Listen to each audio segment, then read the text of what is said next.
Hello, everyone. I'm George Bodarky. I'm the news director of WFUV. That's the NPR affiliate station based on the Rose Hill campus of Fordham University in the Bronx. Now, I host a show on WFUV called Cityscape that I describe as an exploration of the people, places, and spirit of New York City. I've been hosting the show now for nearly 20 years, and in the past 2 decades, despite 2 decades passing, I am still discovering things about New York City, in part because of folks like our guest tonight, Matthew Baker, who's a licensed New York City tour guide. I had the pleasure of meeting Matthew through the Guides Association of New York City. Matthew, it is a great pleasure to have you here. Thank you so much, George. It's really delightful to be here.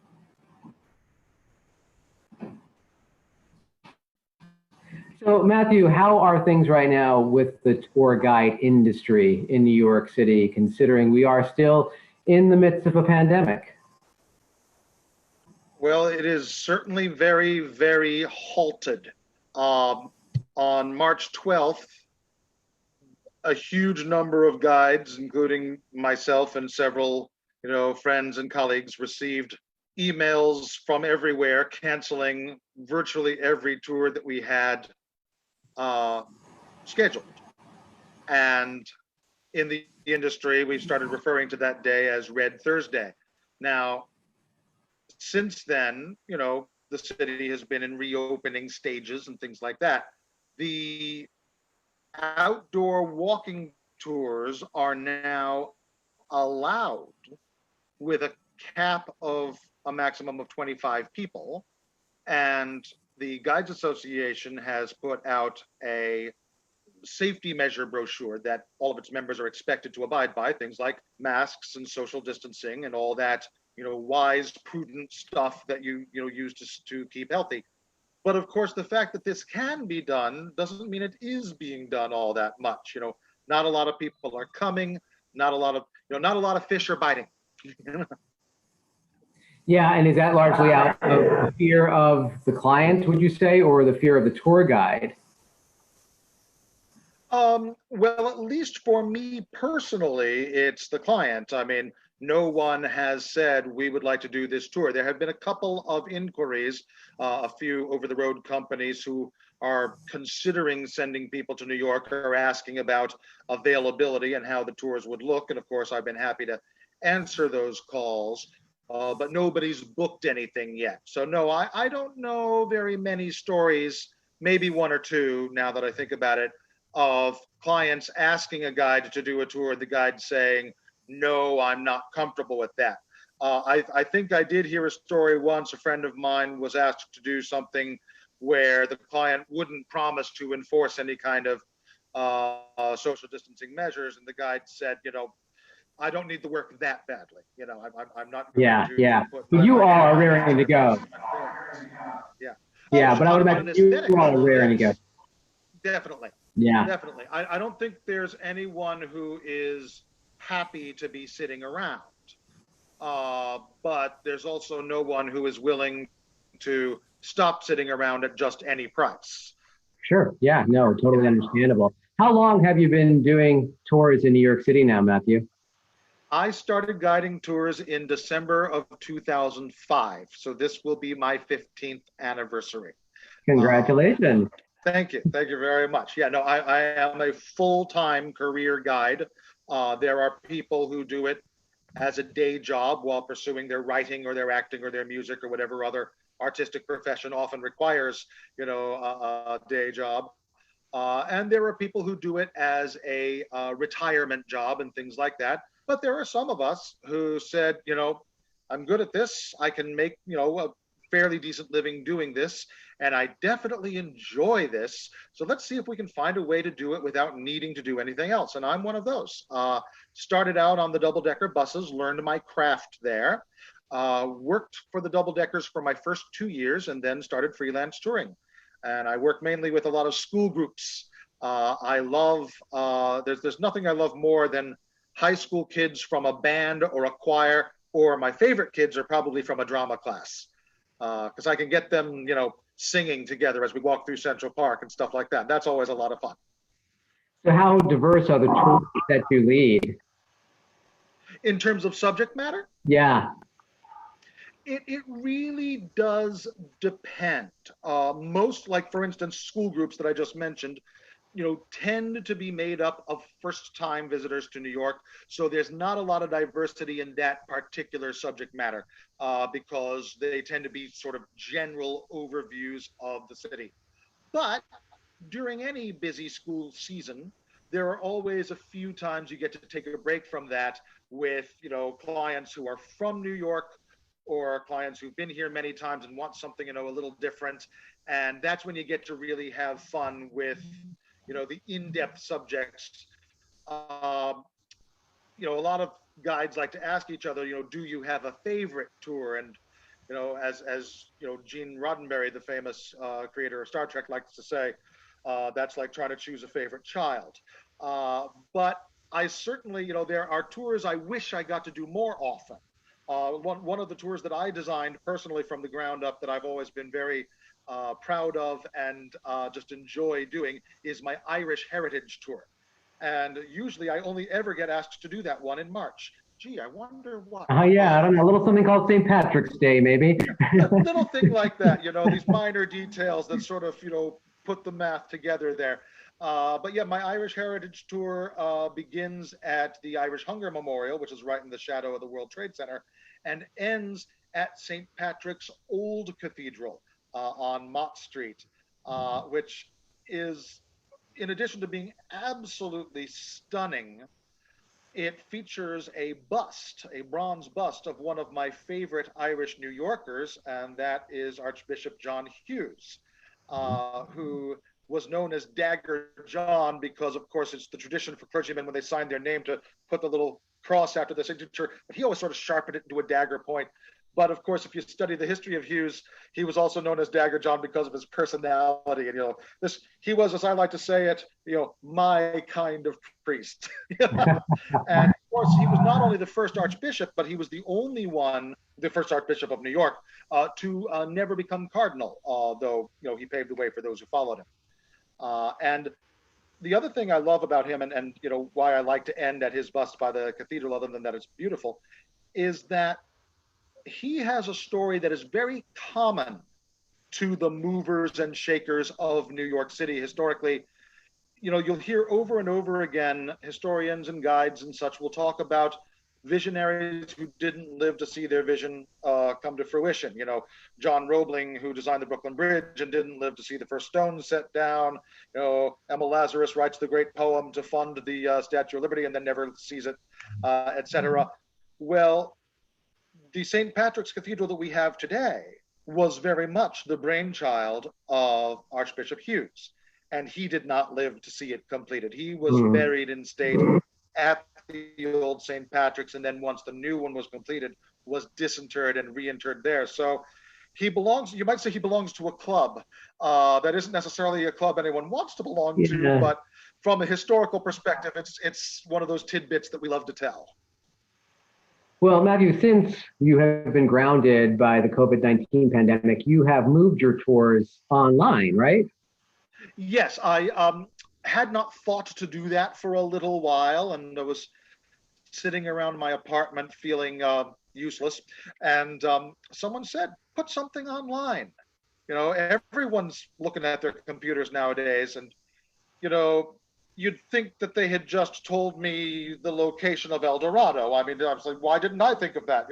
So I started doing some virtual tours, and I'm the kind of person who, if I do a blog or if I start a program, I've got to do it every day. It's like I'm either going to not do it or I'm going to do it all the time. And so for 3 weeks, I did 21 virtual tours online. Then, of course, as usual, when something like that happens, you get burnt out. And I said, okay, I need a break. So I took 2 weeks off, then did another 3 weeks of virtual tours online, took 2 weeks off.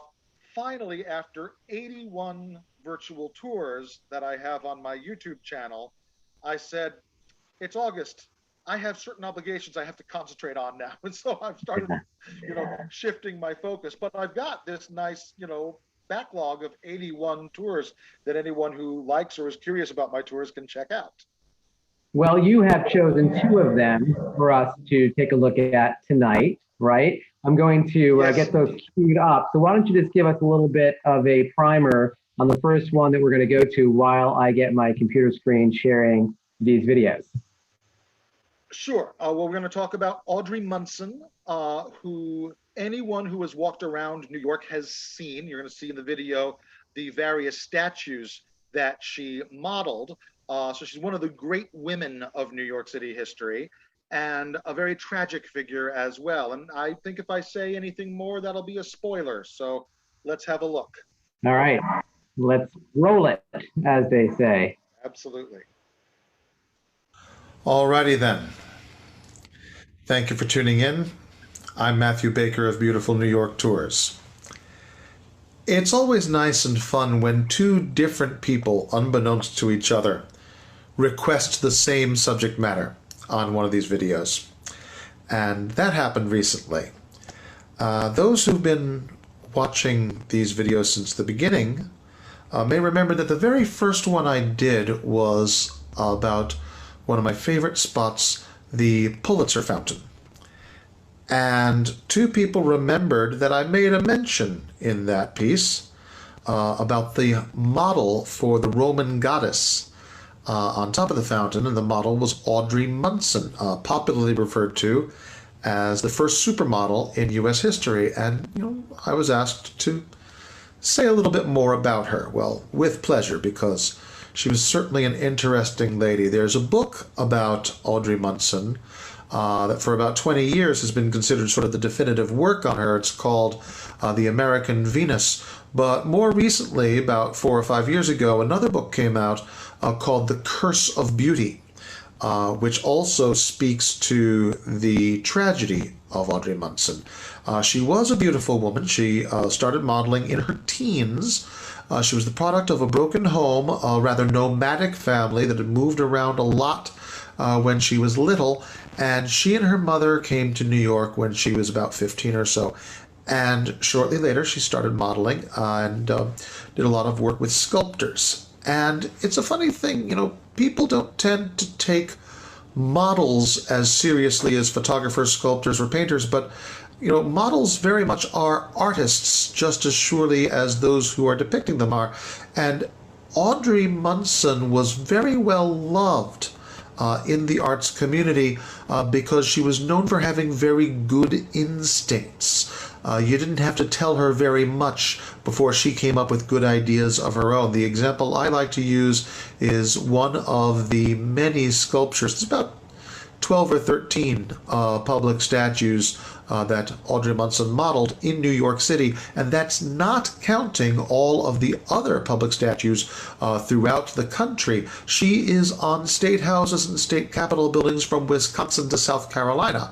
But here in New York, one of the great ones is at the top of the municipal building down at the Civic Center.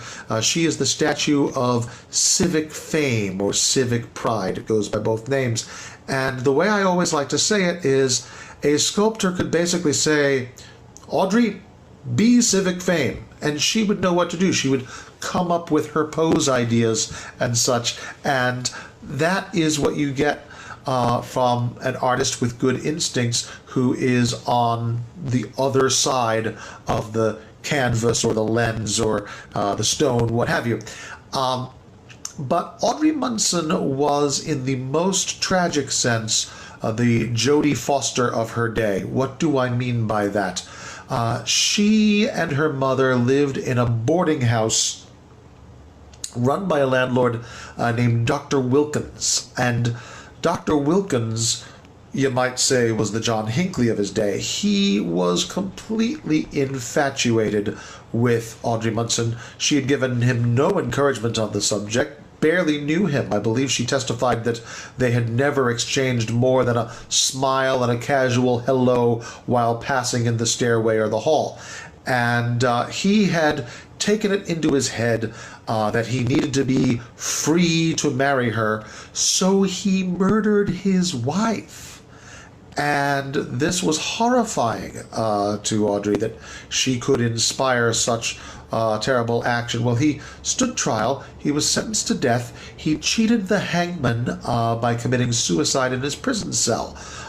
But Audrey Munson's connection to this sordid, lurid case absolutely destroyed her socially. She had been the toast of every city in the U.S., and now she couldn't get a job.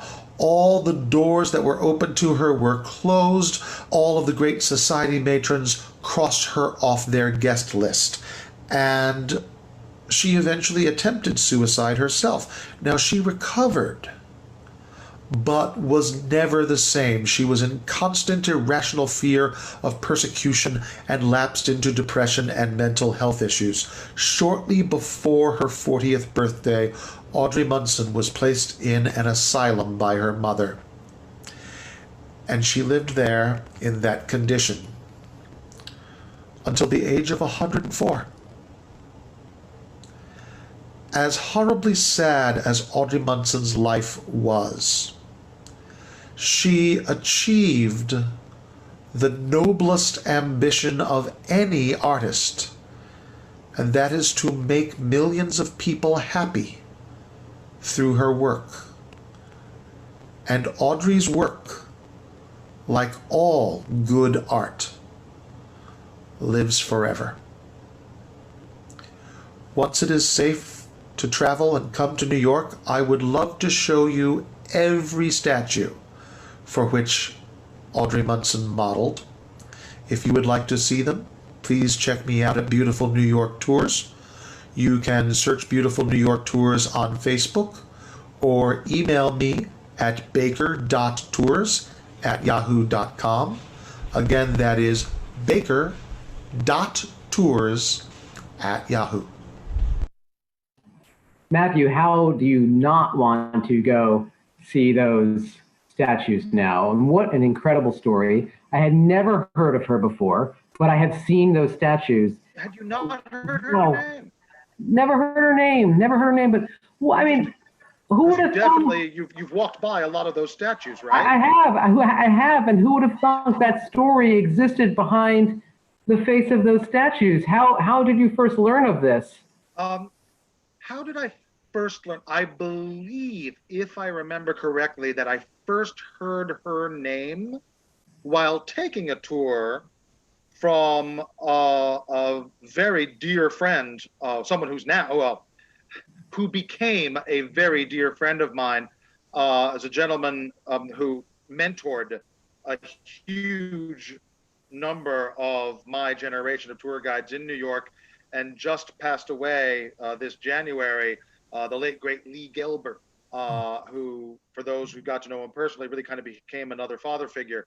And if I remember correctly, I think when I first heard her name, it was from him. And I found out about that second book, The Curse of Beauty, reading a book review when it came out, and wrote about it when I used to serve as the editor, the newsletter editor, for the National Federation of Tourist Guide Associations. And so I sort of wrote a little notice about the book for any guides who might be interested, because again, while she is most ubiquitous in New York, there are statues of her far beyond New York. So any guide in a city that has public statues can probably find some reference to Audrey Munson worth making. And of course, the sadness of her story becomes unforgettable. You'd think, there ought to be a movie about her, except I can't imagine who would play her, and that's with respect to the great young actresses today. But, to me, the Audrey Munson in my head, I don't think can be captured by a performer. Does that make sense? Yeah, no, it does. It totally does. But it's funny that you say that, because as you were giving us that tour, I was thinking, where's the movie on this? I mean, what a storyline. And wow, what a story. I mean, yeah. It's funny too, because when you hear these types of stories and you could, attach the story to the statue, everything just has so much more meaning. And that's really the wonderful thing about New York City, is because behind almost everything, there are these amazing stories. And then you feel so much more attached. You have that sense of place and that sense of belonging in your own city or to a city that you're visiting. And especially here in New York, the complexity of the city opens it up to countless ways of looking at it. I started saying this very, very early in my career. I said, New York is the type of city where you could take two different tours with two different guides along the same route, or you could take this, you might say you could take the same tour along the same route with two different guides and get two completely different tours out of it, just because of how we look at the city. And I think that's very important that anyone who comes to the city or even tours their own city, which especially right now, as we are trying to make our way out of this pandemic, I think it's important to reconnect, for New Yorkers to reconnect with their own city and tour their own city, because everyone's worried about New York right now. Everyone, you see all these horrible articles, and most of them I don't like, because you almost feel like the authors of the articles want it to be true. They go, New York is over, New York is dead, and all these horrible, and I'm like, no. First of all, New York has always been a city of reinvention, and rejuvenation. There's always been a new reason why New York can't come back this time, and it does. But I have always said, I think I say it in one of my videos, I don't remember which one, I love New York because I love New Yorkers. And for that reason, I think it's kind of time for New Yorkers to remember, or to not forget in the heat of everything, to love New York too, and to come on these tours, because every tour is about showing you my New York and your New York and your New York. It's not always going to be the same, and that's the magic of it. Yeah. Yeah. And to your point, there's so much that one might not even realize how much they don't know about their own city, like a story like this, how much they can discover, even in their own neighborhood, on the streets that they've walked hundreds and hundreds of times. And then you go on a tour and it's like, I never knew that. You're telling me. I discovered that myself. And I mean, it's my job to know stuff about New York. And I'm stunned at how much I don't know. The more I learn, the more I find I have yet to learn. And it gets really funny and annoying. My wife can't stand walking down the street with me, because if we're walking down the street and I pass by like a historic plaque on any wall, it doesn't matter if I've read it before. I have to stop and read it. And she'll be like, can't we just get down the road? I'm like, I'll be right with you. Just hold on. I'm reading this plaque. Drives her berserk. And I understand, but I am always aware of how much I still don't know. And that's part of the fun of it. Yeah. Yeah. That is very much part of the fun. I mean, in that, I think the Audrey Munson tour that we just played was from the second round, the second series of tours that I did online. And at that point, I was still getting a lot of requests. People who had started watching the YouTube channel would say, hey, could you do a tour on this subject? Which was great. How do you not love that, right? Yeah. And sometimes people would request a topic that made me say, I actually have to do some research. Mm-hmm. And that was fascinating in itself, because now I was reaping exactly the kind of benefits I was hoping the viewers would be reaping. Yeah, what's an example? What's an example of one of those stories that you had to get into? An old friend of mine is much more of a sports person than I am. I am, you can only see me from here up, but trust me, I am not an athletic person. Mm-hmm. And so my friend asked me to do a piece on Rucker Park. And I had been to Rucker Park. I knew what it was, but I had nothing particularly intelligent to say about it. So I read up. I found out who Rucker was. I found out who had played there. I found out what their traditions were. And, that was from, I think, the first round of tours, a piece on Rucker Park. And that was a lot of fun. But it's also, I always try to balance that with, having the chance to share certain old favorite stories of mine. And the other tour that I had hoped to play, is it okay if we introduce that now, or should we wait until later? Let's go ahead. I'm going to go and head through that up. New York is no stranger to political. I love the story. It's a story I've known for a long time. Yeah, New York is no stranger to political scandal, I'm going to say, but this story involves political scandal, right?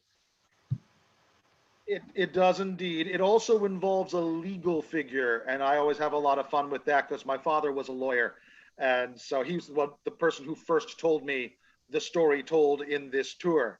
But then I, did my own research and filled in the details that he didn't. But it's one of those great mystery stories that I love and that I had a lot of fun sharing. Okay, let's go ahead and roll it. Alrighty then. Thank you for tuning in. I'm Matthew Baker of Beautiful New York Tours. If there's one thing we know, it's that we don't know much. We live in very uncertain times, and uncertainty tends to be very uncomfortable. I know it's uncomfortable for me, and it's probably uncomfortable for a good number of you as well.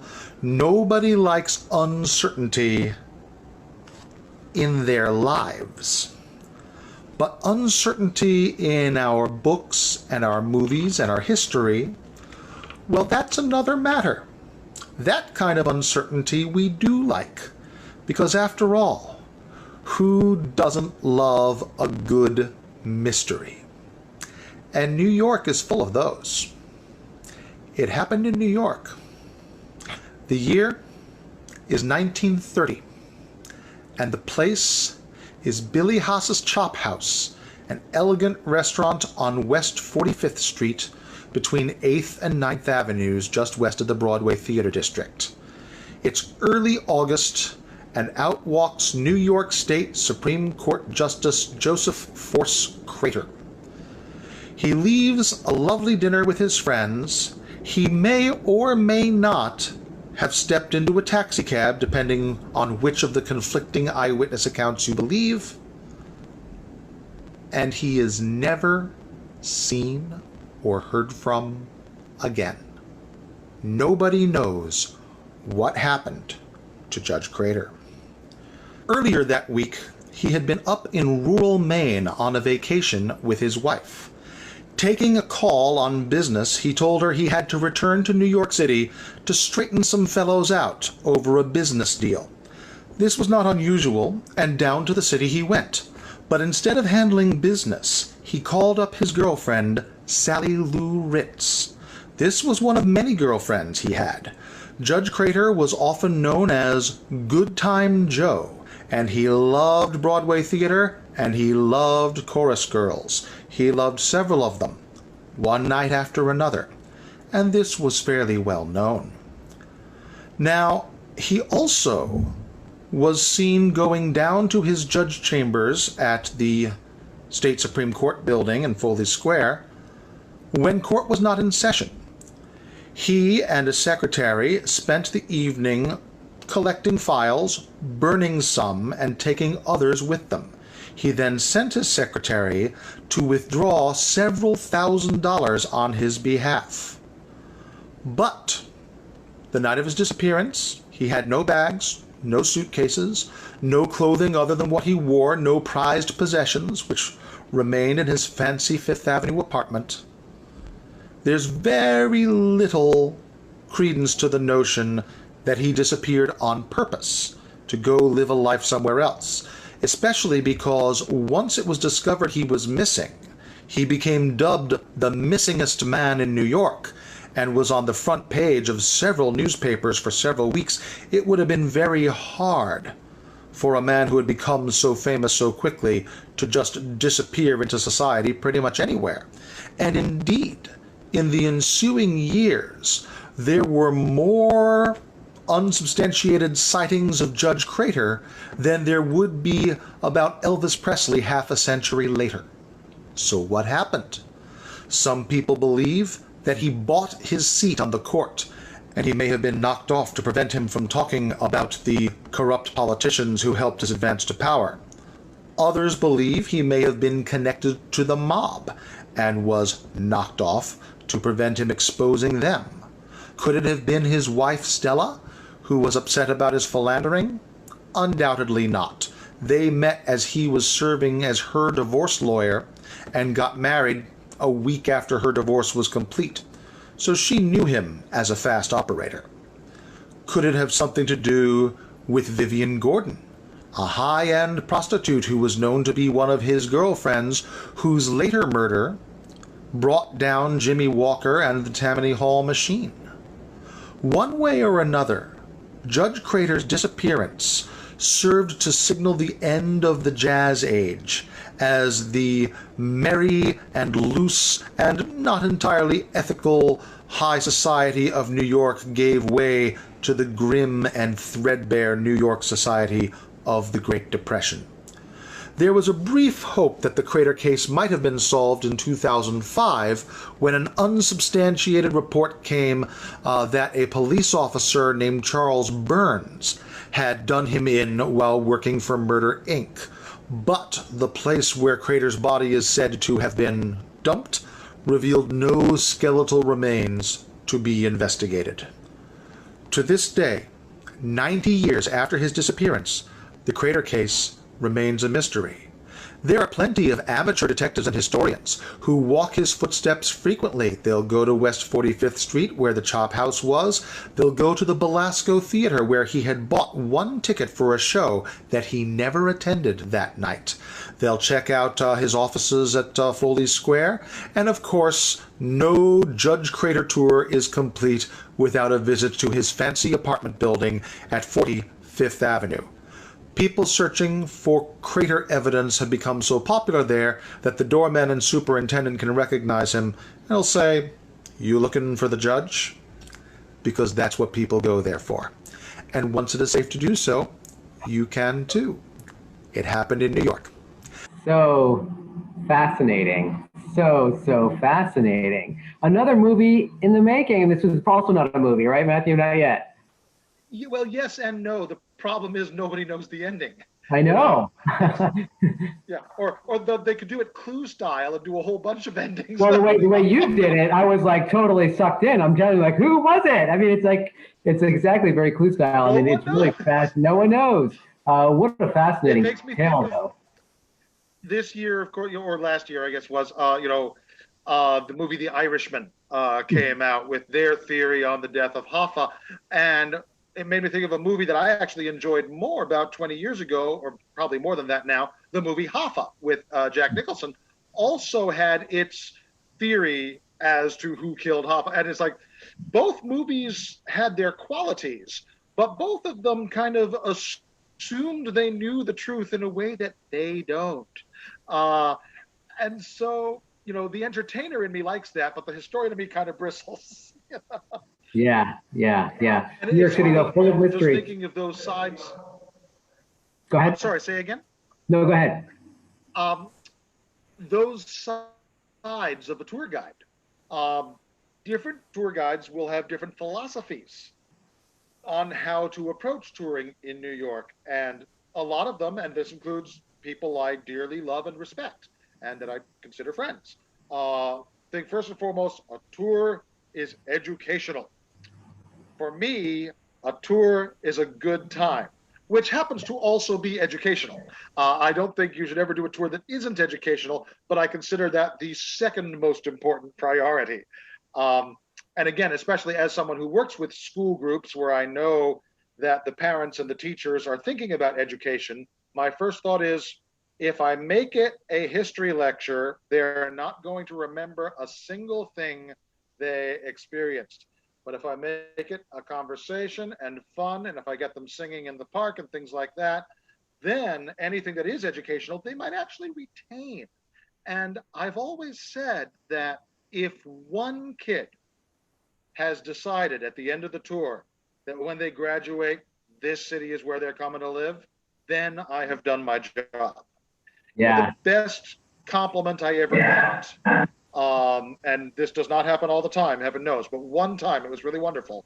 There were these two British ladies at the end of a tour who came to me and said, "We had made up our minds we didn't like New York until we took your tour." And I'm like, I'm going to put that on my tombstone. That's it does not get better than that. Are you native to New York, Matthew, or did you come to New York? I am not. No, it's a funny thing. I know native New Yorkers who will never trust anything I say because I'm not a native New Yorker. And of course, to that, all I can say is, hey, I chose this town. I'm not here by mere accident of birth, you know. But it's a silly controversy, but it's one that comes up all the time. Um, no, I am originally from a tiny, tiny little farm village in southwest Missouri. Huh. And I ran away as fast as I could as soon as I turned 18. Now, to put it simply, and with no personal disrespect to anyone who does love in that part of the world, love it. When I think of what I love about New York, not just its history, but the fact that, I come to this city and I hear every language, every music, every cuisine, every culture. I tell my people on tour, you want to see the world? Come to New York. The world is here. In the little town where I grew up, everyone is white, everyone is Protestant, everyone is conservative. You can't get good Chinese food. The sheer, and this is not to say that there aren't plenty of perfectly nice white conservative Protestant people who don't eat Chinese food out there. I was raised by some. But the sheer lack of variety that pervaded my life told me I had to get out of there and that New York was the place to go. Now, granted, when I came to New York, my primary reason for choosing New York was my love of the theater. I worked as an actor and a director for 13 years. Then when my daughter was born, I had to make a steadier living, and I discovered guiding about a year later. And, I use a lot of my training, of course, because what is an actor and a director if not a storyteller? And what is a tour guide if not a storyteller? So a lot of, the professions are definitely cousins under the skin. Writing too, so, if you work with guides, and if they're not actors, they're writers. If they're not writers, they're musicians. If they're not musicians, they're academics. We tend to come from fairly similar backgrounds. There are exceptions, but by and large. But it did take a while for me to fall in love with the city for its own sake. But once I did, that was it. Yeah, well, it's quite evident your love for the city comes through in your tours and in your passion for the stories of the city. I mean, it's so very evident. Matthew, I also need to point out that your videos there from the two and then now, we're seeing an evolution of the pandemic beard. Your beard has changed. It's funny. I noticed that too. When we look at the two videos, I thought, oh, that was several inches ago. Okay, that was a little more recently. And yes, so maybe by the end of the pandemic, I'll be ready to play the rabbi in Fiddler on the Roof.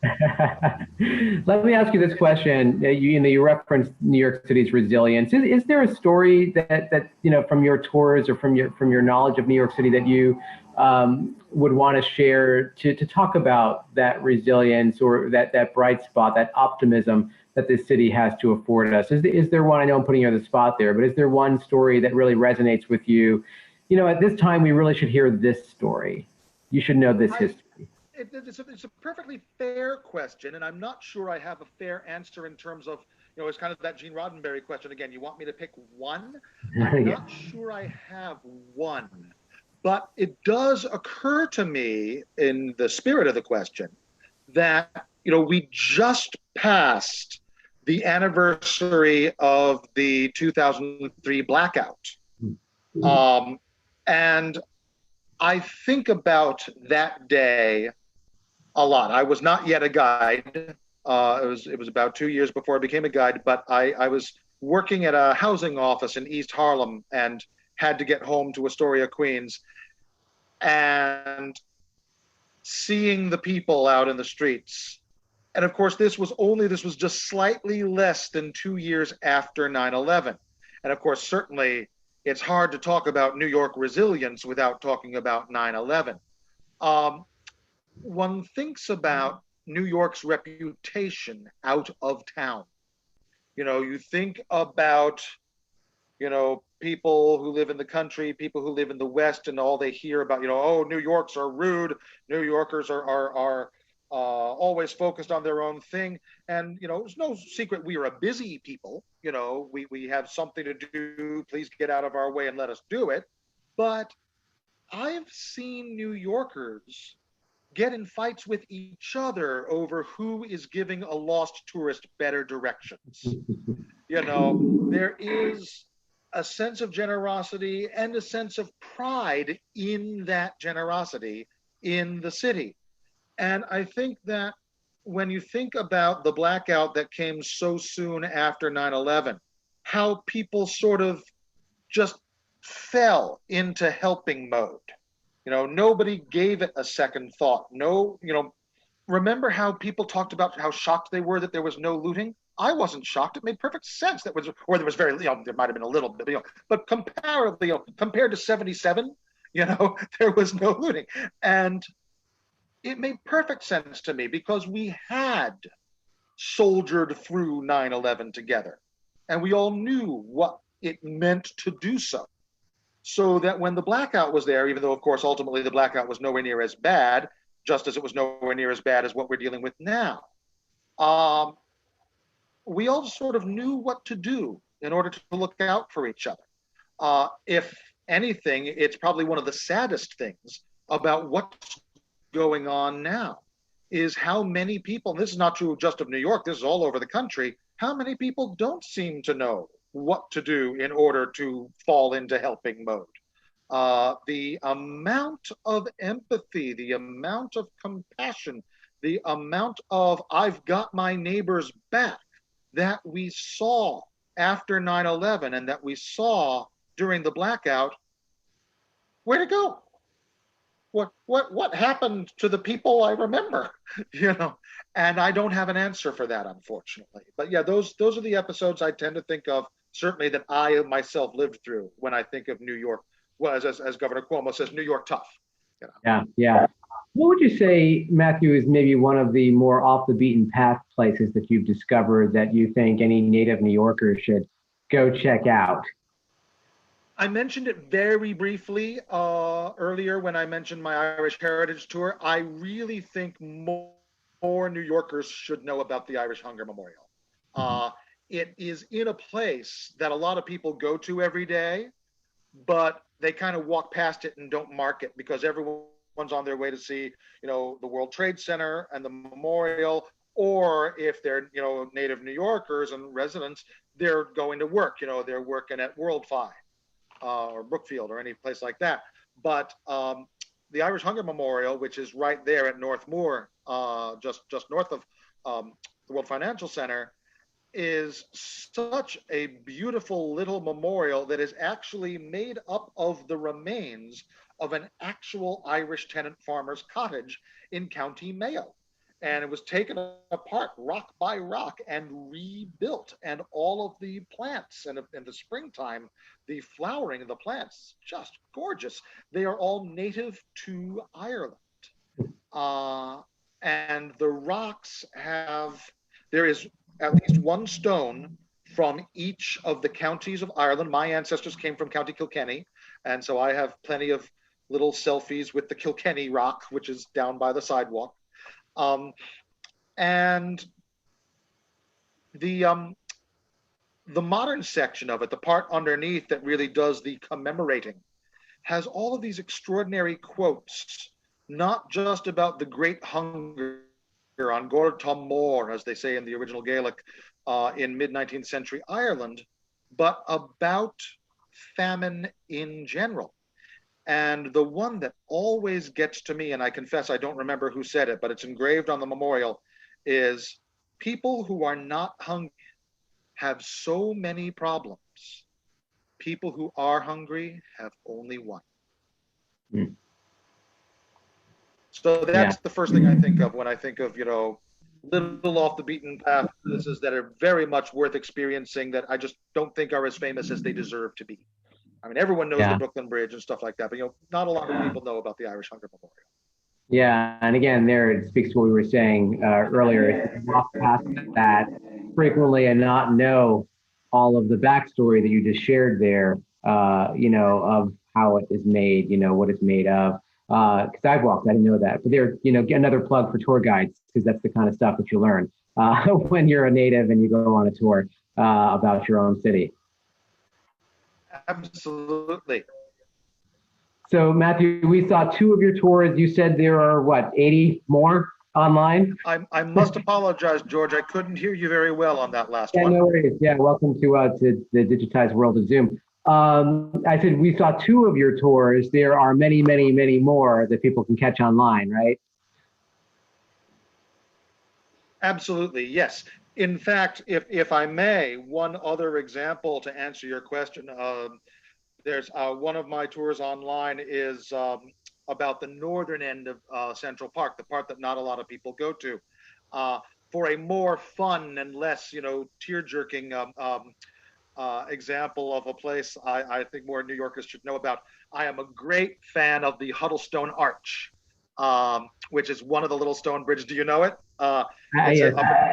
yeah, northern Central Park. It's in Calvert Vaux, and what I love about it is that famously famous among those who do know it. Um, not only are the rocks of Huddlestone Arch, they're all local. Essentially, this was before the locavore movement was cool. They're all from the area that is within the park. But also, it's a marvel of engineering. There is not a single nail. There is no mortar. The rocks are all held together solely by the weight of one another, pressing against each other. And I don't get to take tours up to that part of the park very often, but when I do, I love telling people that while we're standing under it. Yeah, I'm sure you gotta. Exactly. It's like, for 150 years, it's been okay. You'll be fine. Yeah. So Matthew, what is your website? Where can people see your online videos, and where can they check you out if they want to take you up on one of your in-person walking tours? Yes, I'm one of those weird people who does not have a website. I work through my Facebook page. So if you just do Beautiful New York Tours on Facebook, you find me there. And if you want to see more of the virtual tours, you just go to my YouTube channel, and either Matthew Baker or Beautiful New York Tours, or ideally both, will get you to that channel. And at the end of every video, I mention my email address, which is baker.tours@yahoo. Matthew, thank you so much for taking us on those 2 incredibly fascinating tours and for the lovely conversation this evening. I really appreciate it. It's great seeing you. George, it was a pleasure and an honor. Thank you so much. All right, take care. Good night, everyone.